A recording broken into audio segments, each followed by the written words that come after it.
sana. Hasa kwa kina sisi mauluki sana mtu anayetapatapa kwenye mafuriko. Lazima aweze kushikilia chochote na popote. Ili mradi aweze kusalimika. Usalama gani mwanangu na zikizi zote? Sasa ulivyokonda nimekonda.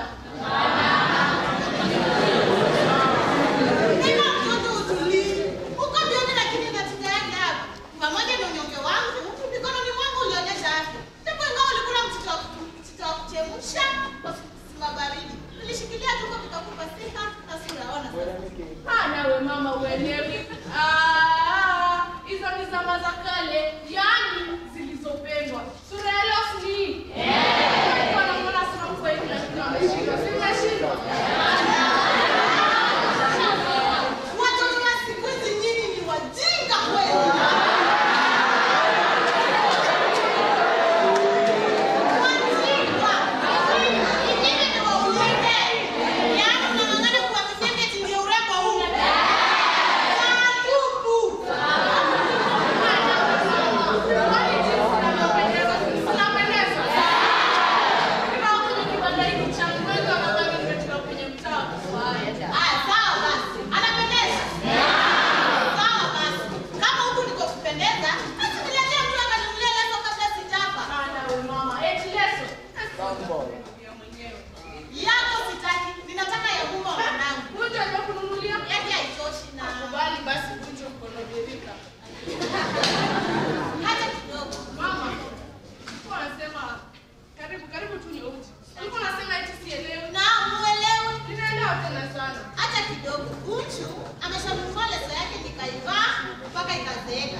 Usimwone Bunju kama mume na shemeji yenu tu. Ni ndugu yenu pia.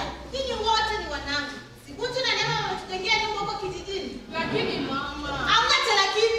Hamna aibu. Mnataka nilale wapi nyinyi watoto? Mama, si vibaya kulala kwangu. Mila zina mahali pake. Ya zamani yamepita. Dunia yenu hiyo. Yangu haijabadilika bado. Mama, ni nini tunaangusha kombora? Tunamjua yeye na Bunju ni chana na pepo. Acha kupigania kitendani. Mama, ni heri tumwe daktari kabla ya kupata shughuli zingine za kufanya. Unajua madaktari wa siku hizi ni wa kuchukua kutoka hospitali moja hadi nyingine. Haya tuondoke wanangu, lakini mfahamu kwamba mambo ya nyumba kunga makuti. Mama, ujumbe umefika, tuondoke.